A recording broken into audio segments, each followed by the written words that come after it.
So, good afternoon. Welcome to this session of the Culture, Media and Sport, Digital Culture, Media and Sport Subcommittee on Disinformation. And we are pleased to welcome Aaron Greenspan to give evidence to the committee this afternoon. And we're very grateful, Mr. Greenspan, for travelling all the way from California to come and give evidence to the committee in person. We've tried to get other people to make similar journeys, but it's been less successful than it has in your case. Just to let people know as well, we are anticipating there will be a vote in the House of Commons chamber probably in about an hour's time. So we'll have to suspend the sitting for about 15 minutes at that point. So please bear with us, but then we will resume as quickly as we can afterwards. There are quite a range of topics and questions we'd like to cover in this session, but I wonder if I could start with some questions about an issue that the committee has taken an interest in, and indeed something we raised in our report on disinformation, and that's about the role of fake accounts on social media, and particularly on Facebook, and we were very interested in your report on that.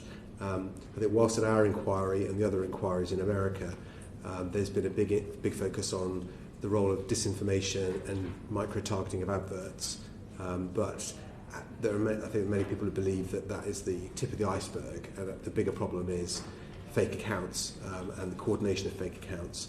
And our concern is that the number of fake accounts on Facebook may be far higher than the amount that's been disclosed. So we were particularly interested in your report that you estimated that the number of accounts on Facebook could be as high as 50%. And I wondered if I could just ask if you could explain a bit more to the committee about that, how you came at that figure, and your analysis of the extent of the problem of fake accounts on social media.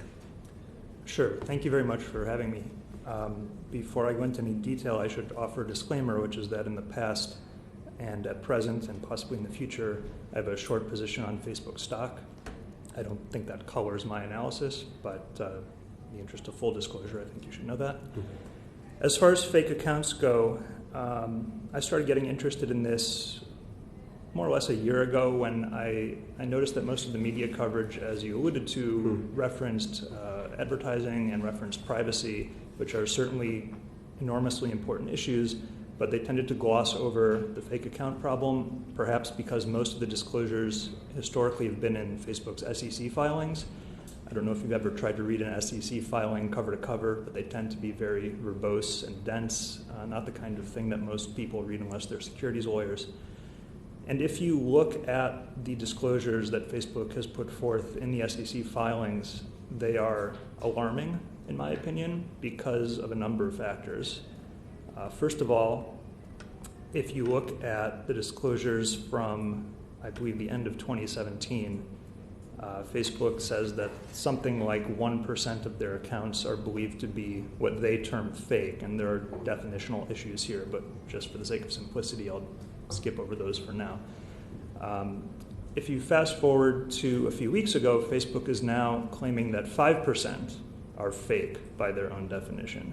So in the span of 2 years, their estimate has increased fivefold, with each percent representing approximately 22 million accounts. That's a fairly large increase with no explanation that I've seen thus far.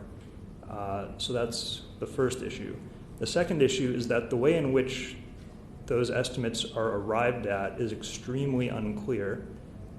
And in the SEC filings, Facebook says that they apply what they call significant judgment, I believe, in order to reach those conclusions. It's anybody's guess what that means. As a non-lawyer who spent some time at a law school, that's a red flag when a bunch of lawyers decide that they need to say that a number requires significant judgment.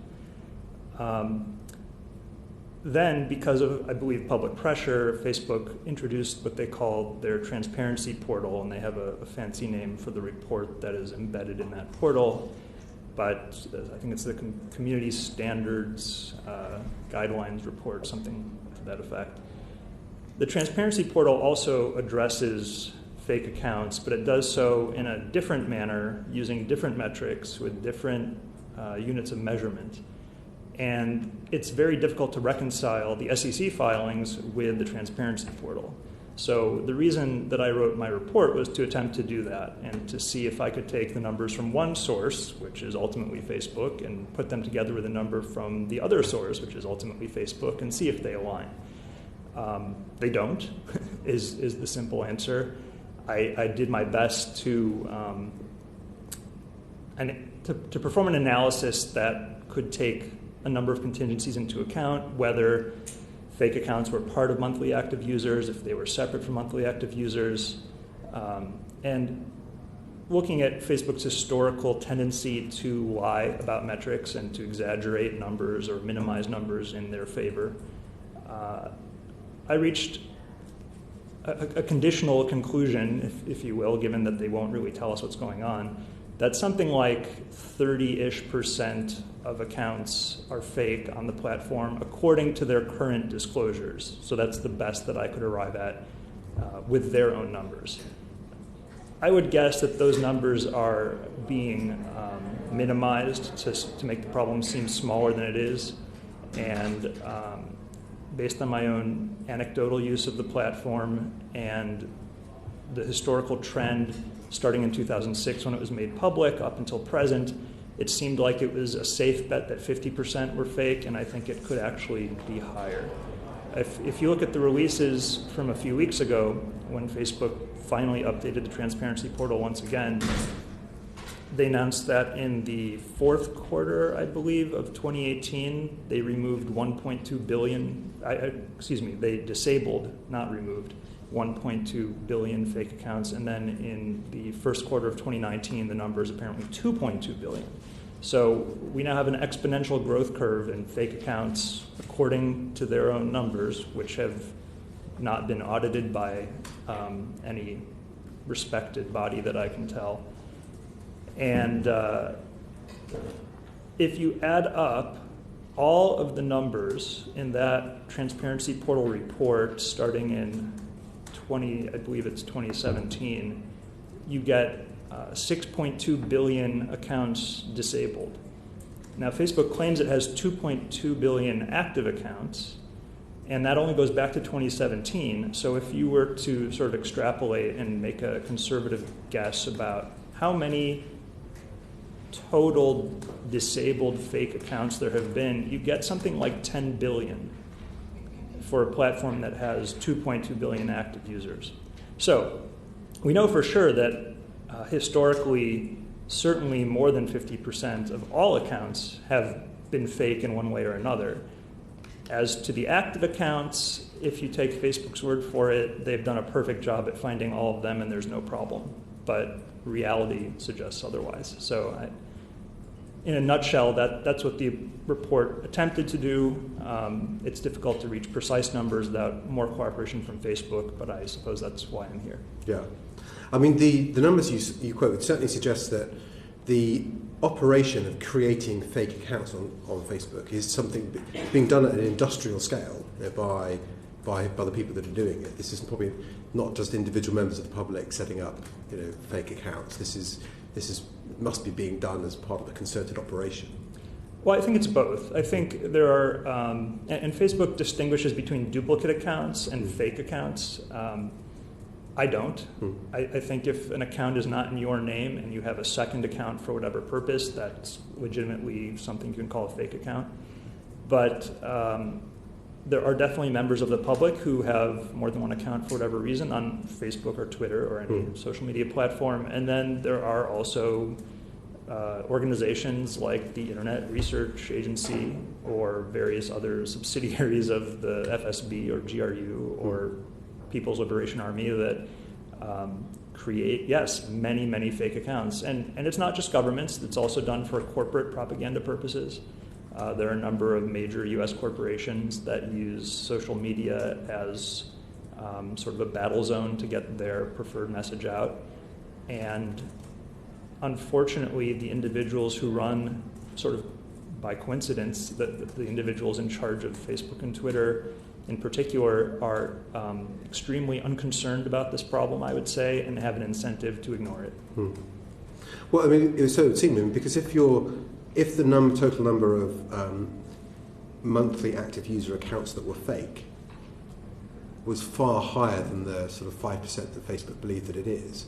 I mean, this would be a sort of mass fraud on the advertising market, where they would be knowingly selling fake accounts as real people. That's correct. I personally believe, and this is my opinion, but I believe that Facebook represents the largest fraud in corporate history ever. It has had at its peak a market capitalization of $600 billion, giving them the benefit of the doubt, saying that 50% of their activity on the platform was legitimate. That still would represent at its peak a $300 billion market cap, and that would be 5 Bernie Madoff scandals.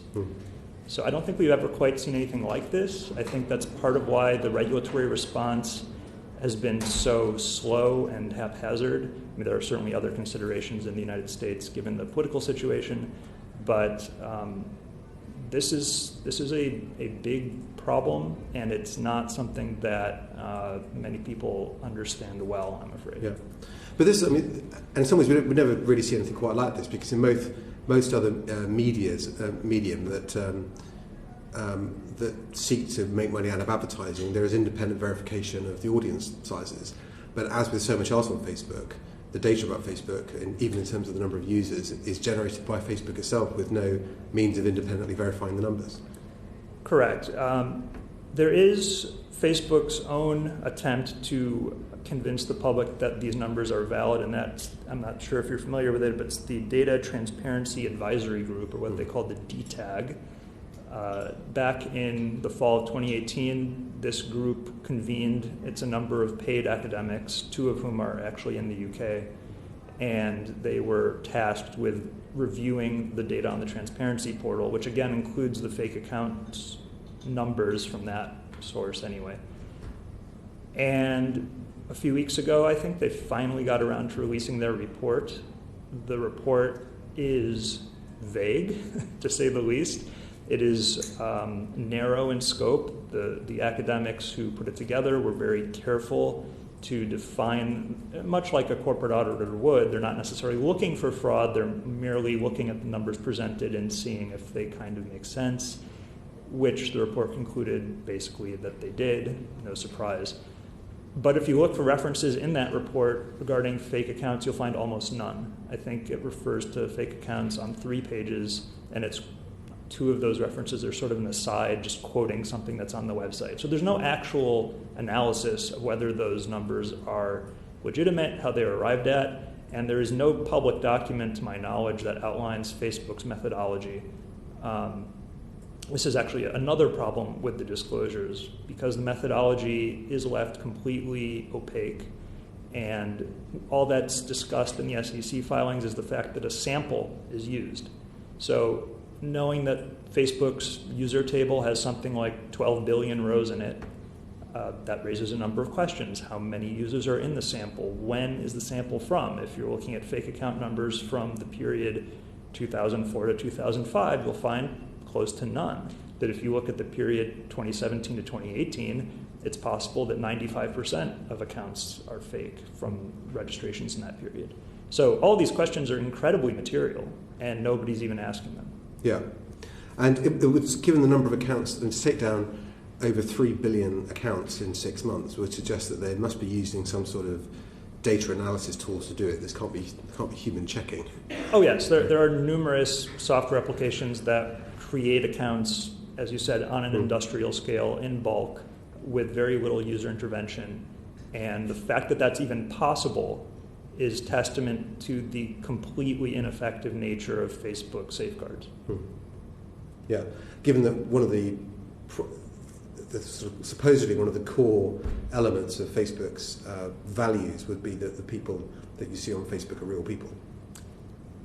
Right. Well, in my report, I cite one example, and this is certainly just one. I mean, we're talking about numbers in the billions, of an account, and I checked last night, and this account is still active, of a woman who appears, according to her account, to have been born in Mexico, lived all over the world, studied at, in Spanish, the University of Life, which suggests no college education, and is a Facebook software engineer.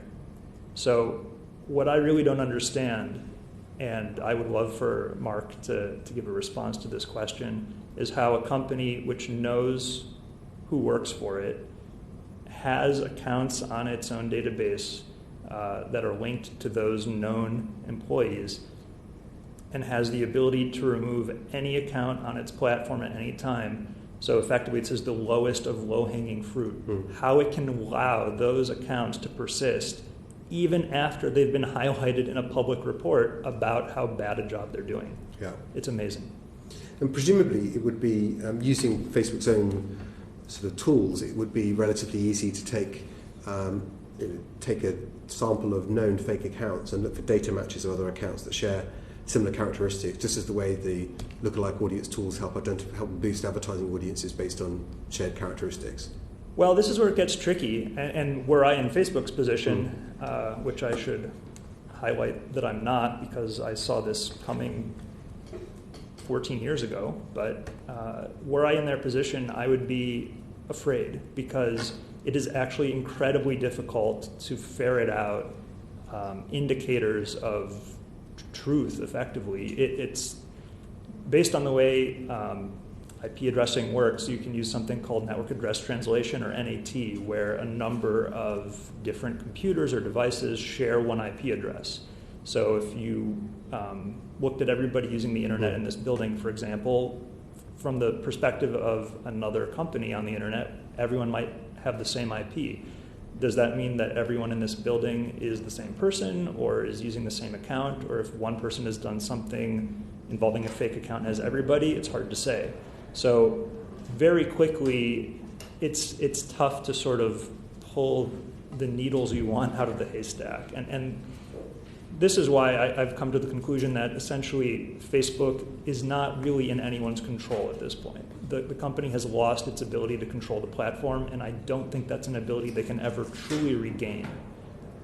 The metaphor I like to use, and this is partly influenced by the TV show that's been on lately, but one of the largest technological disasters in history was Chernobyl, and in that situation you had a truly amazing and hyped technology that people thought was transformative and would make a lot of other problems go away.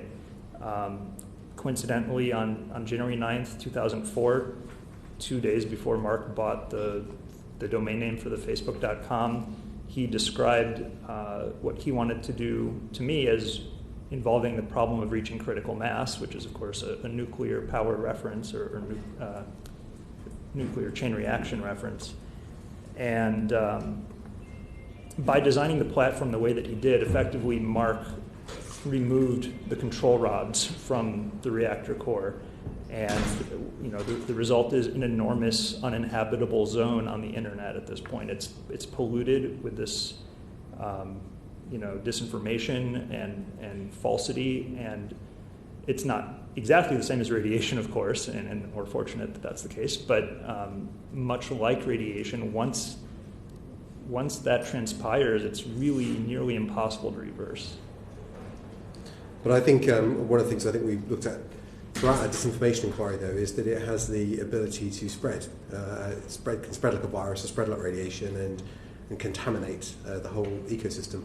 Correct, it does, and it happens very quickly and roughly proportionally to the number of fake accounts, which is why this is, I think, probably the largest problem that Facebook has, not only from the perspective of the enormous impact on the political ecosphere, but also on its existence as a financial entity. It does require revenue like any business, but if advertisers come to the conclusion, and I think they should be asking serious questions about this, that Facebook is not actually selling them what they claim to be, then I think that puts a lot of its revenue in jeopardy.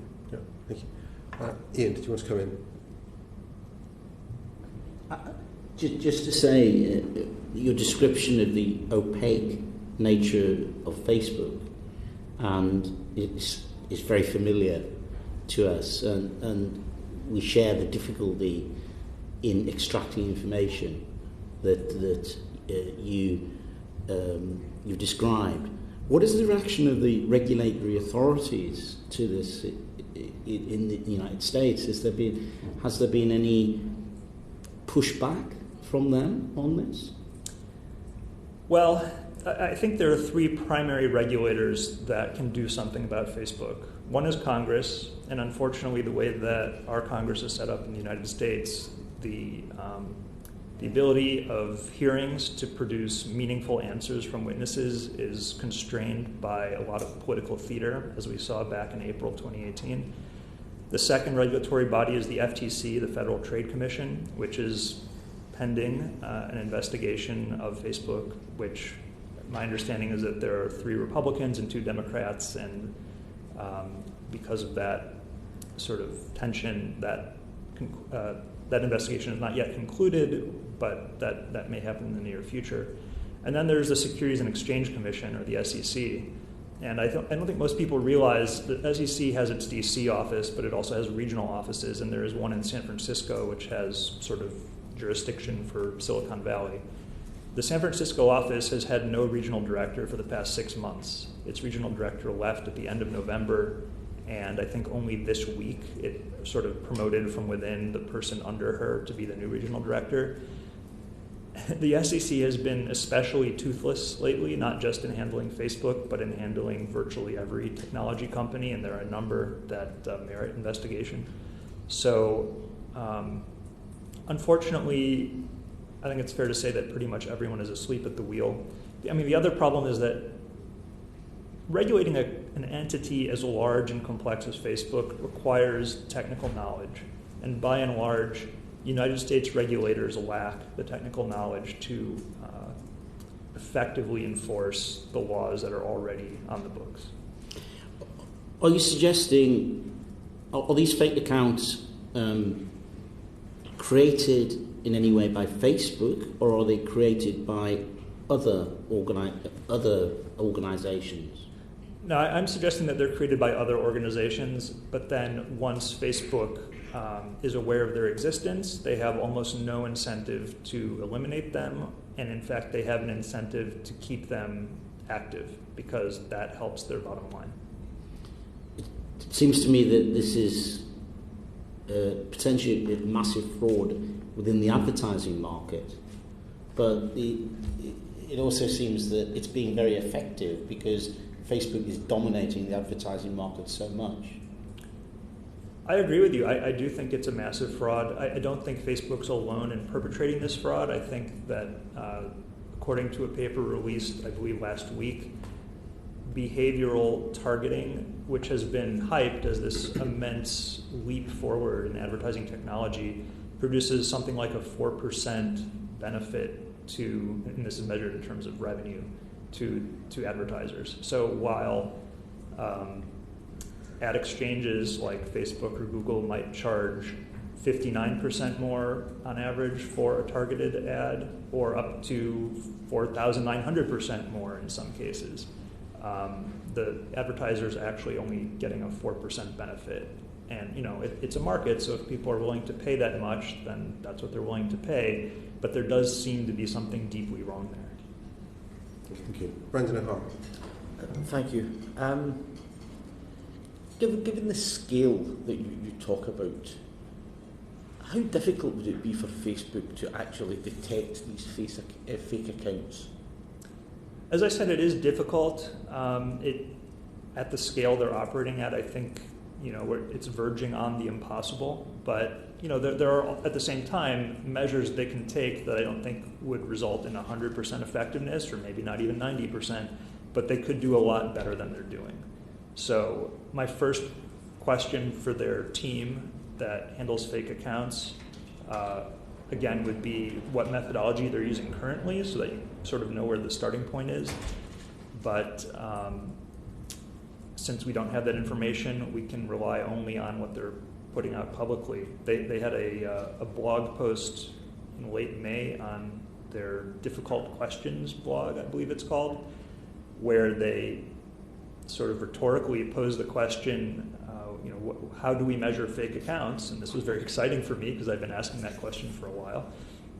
Unfortunately, the blog post does not even come close to answering the question. It simply says that people should pay attention to other metrics, that fake accounts don't matter very much, and that they are confident that within the limitations of their undisclosed methodology, they're doing a good job.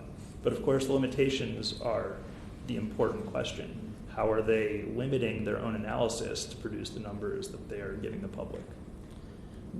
Do you have faith that Facebook actually want to tackle this problem? No. I believe very strongly that, first of all, Facebook is Mark Zuckerberg's company. It's not his idea necessarily, but it is his company. And like Mark, Facebook is what Masha Gessen calls a bad faith actor.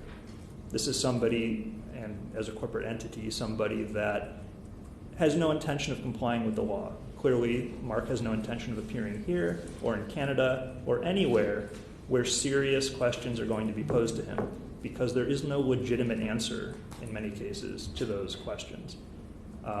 So I don't have any faith in Facebook. I don't think they can be trusted. I don't think they should be trusted. And I would encourage your committee to do everything you can to get independent analysis.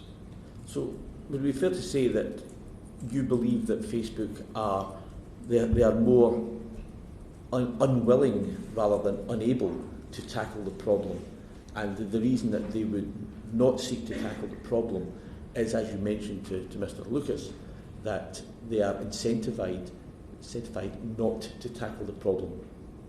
I would put it this way, again, using the Chernobyl metaphor, once your reactor blows up, there's not much you can do to fix it. It's exploded. The problem is that if you make a good faith effort to try to remedy the situation, you may inadvertently disclose the fact that crimes were committed before the explosion. And in this case, I think that's what we're looking at. I think crimes were committed that led us to where we are today. I don't think it's possible to disrupt democracy in the way that Facebook has without committing crimes. You said, I think you've described it as the largest fraud in corporate history. Did we get to this situation by accident, or is this a deliberate or an inevitable consequence of Facebook's action? No, I don't think this is coincidence.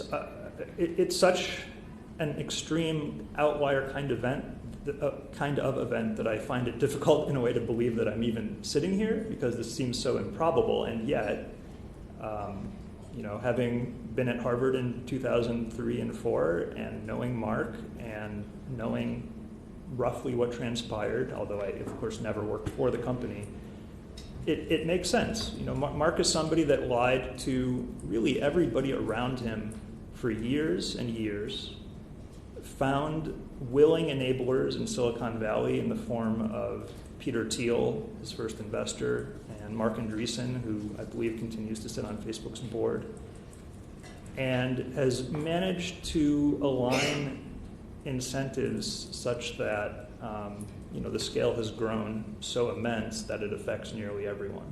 So I don't think this is coincidental. I think this was, it was not orchestrated to produce a catastrophic result. Nobody wanted that, but in fact it has produced a catastrophic result. Just finally, the emails that obtained through the 643 case, and Sam Lesson said in 2012 to Mr. Zuckerberg, we're running out of humans and have run out of valuable humans from an advertiser perspective. Was that the time when this changed, when these fake accounts became such a massive problem? I actually think they became a problem before that. So I believe you said that was 2012, and if I remember, that's about when that email was written. Yeah. I think the fake account problem really came to the fore in about 2007, which is when the Facebook platform was officially launched and opened to the public. In late 2006, Facebook was open to everybody, but the platform wasn't quite there yet. The introduction of the Facebook platform is what gave rise to the sort of app store-like system that they wanted to build, where Facebook would become supposedly the future platform of the internet, the new internet operating system. This was the hype at the time, especially in the Valley. And because they were using so much hype to get people excited about how many people would be using the platform and how many apps would be on the platform, it gave those with malicious intent a huge incentive to start creating fake accounts to boost